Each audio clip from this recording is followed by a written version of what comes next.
नमस्ते छात्र मित्रों।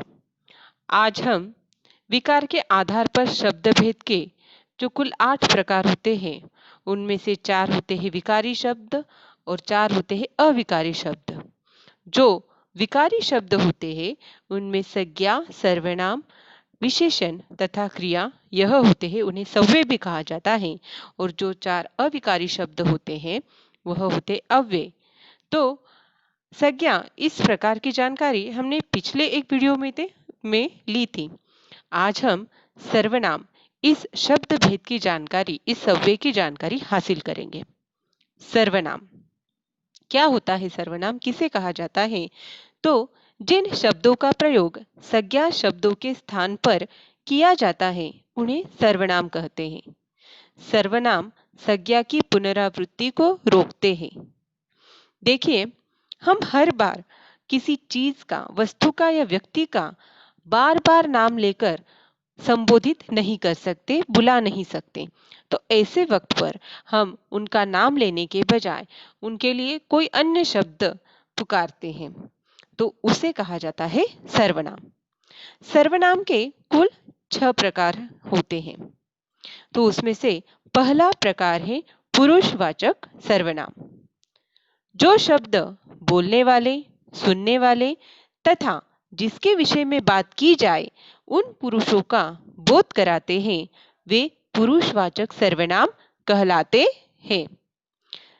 जैसे देखिए, यहाँ पर उन्होंने कहा है बोलने वाले, यानी कि मैं बोल रही हूँ।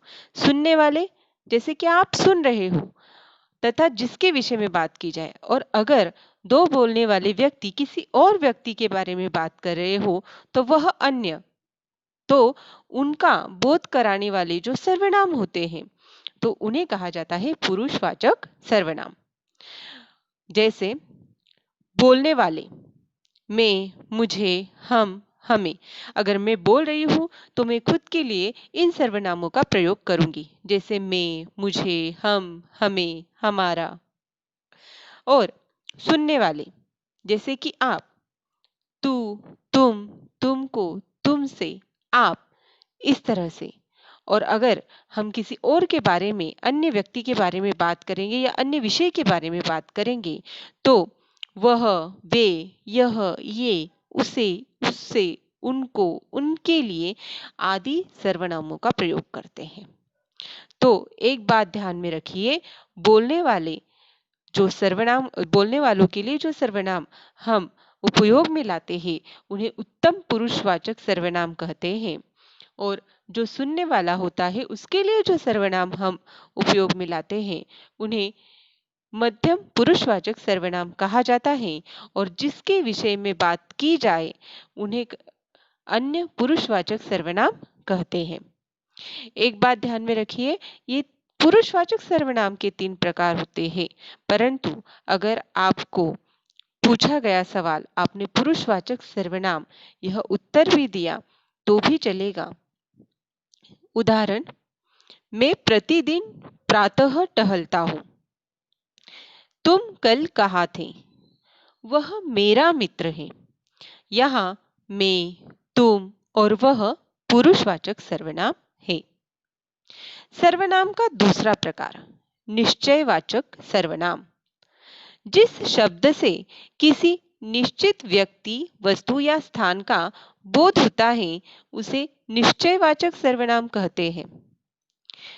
देखिए, निश्चित यानी कि कंफर्म होता है हमें कि या वो व्यक्ति, वह वस्तु या स्थान वहां पर है या उसी के बारे में बोला जा रहा है, तो यानी कि वह सर्वनाम कंफर्म है, निश्चित है, तो उस सर्वनाम को निश्चयवाचक सर्वनाम कहते हैं।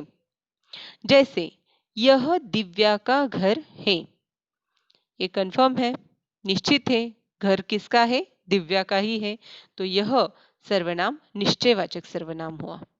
तुम्हारा कोट वह है, यहाँ यह और वह निश्चयवाचक सर्वनाम है। तीसरा प्रकार अनिश्चयवाचक सर्वनाम।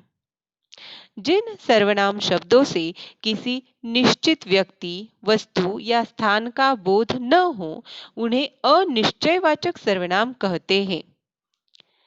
देखिए, जिन सर्वनाम शब्दों से हमें कोई भी कंफर्म जानकारी, निश्चित जानकारी नहीं मिलती, यानी कि वह व्यक्ति, वस्तु या स्थान वही है, यह निश्चित रूप पर पता नहीं चलता, उन सर्वनामों को कहा जाता है अनिश्चयवाचक सर्वनाम। जैसे दरवाजे पर कोई है। देखिए यहाँ पर दरवाजे पर कोई है, कोई यह सर्वनाम तो है, पर यहाँ पर कौन खड़ा है, कौन आया है, इसकी कोई भी निश्चित जानकारी हमें प्राप्त नहीं होती, इसीलिए यह अनिश्चयवाचक सर्वनाम कहलाता है। माँ कुछ खाने को दो, तो यहाँ कोई और कुछ अनिश्चय सर्वनाम है। चौथा प्रकार, निजवाचक सर्वनाम। जो सर्वनाम शब्द अपनेपन का बोध कराते हैं उन्हें निजवाचक सर्वनाम कहते हैं। देखिए अपनापन, निजी यानी कि एक तरह से प्राइवेट, पर्सनल, खुद के लिए, हम खुद के लिए जो सर्वनाम उपयोग में लाते हैं उन्हें निजवाचक सर्वनाम कहते हैं। देखिए अपनेपन का बोध कराने वाले उदाहरण देखिए, मैं अपने आप पुस्तक लिख लूंगा। यहाँ पर आप खुद के लिए क्या कहा है, आप, तो यह एक पर्सनल, प्राइवेट, खुद के लिए निजी शब्द का इस्तेमाल हमने किया है, निजी सर्वनाम का हमने उपयोग किया है, तो ऐसे सर्वनाम को कहा जाता है निजवाचक सर्वनाम। हमें अपना काम स्वयं करना चाहिए। स्वयं, खुद के लिए स्वयं इस सर्वनाम का उपयोग किया है, उसे कहा जाता है निजवाचक सर्वनाम। पांचवा प्रकार है प्रश्नवाचक सर्वनाम। जो सर्वनाम शब्द किसी प्रश्न का बोध कराते हैं उन्हें प्रश्नवाचक सर्वनाम कहते हैं। देखिए जो सर्वनाम शब्द किसी प्रश्न का बोध कराते हैं उन्हें प्रश्नवाचक सर्वनाम कहते हैं। तो यह बहुत ही आसान है। वह कौन है, यहाँ पर कौन शब्द किसी के लिए तो इस्तेमाल किया गया है, लेकिन उस शब्द से प्रश्न भी तैयार होता है, इसीलिए उसे कहा जाता है प्रश्नवाचक सर्वनाम। प्रवीण क्या कर रहे हो, यहाँ कौन और क्या, यह शब्द प्रश्नवाचक सर्वनाम है। छठा और आखिरी सर्वनाम का प्रकार संबंधवाचक सर्वनाम। जो शब्द संज्ञा या सर्वनाम का किसी अन्य संज्ञा या सर्वनाम शब्द के साथ संबंध स्पष्ट करते हैं उन्हें संबंधवाचक सर्वनाम कहते हैं।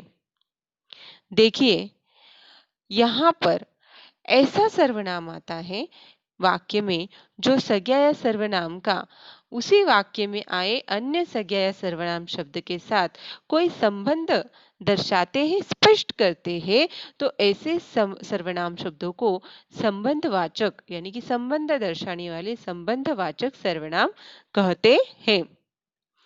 जैसे जो जीतेगा उसे इनाम मिलेगा, जीतेगा इनाम मिलेगा, तो यहाँ पर उनका संबंध जो और उसे यह सर्वनाम दर्शाते हैं, इसीलिए जो उसे संबंधवाचक सर्वनाम कहलाते हैं। जो जैसा करेगा वह वैसा भरेगा। देखिए यहाँ जो और उसे तथा जो और वह संबंधवाचक सर्वनाम है। छात्र मित्रों, यहीं पर सर्वनाम की परिभाषा तथा उसके प्रकारों की परिभाषा उदाहरण सहित मैंने स्पष्ट की है। उम्मीद करती हूँ कि आप इसे अवश्य समझेंगे। अगर आपको इसमें समझने में कोई कठिनाई है या फिर कोई सवाल है, आप कमेंट में मुझे पूछ सकते हैं या फिर मुझे व्हाट्सएप कर सकते हैं। आगे आपके लिए कृति स्वाध्याय तथा उसके उत्तर दिए गए हैं। आप इसे अपनी व्याकरण की वही में जरूर लिख लीजिएगा। स्वस्थ रहिए। धन्यवाद।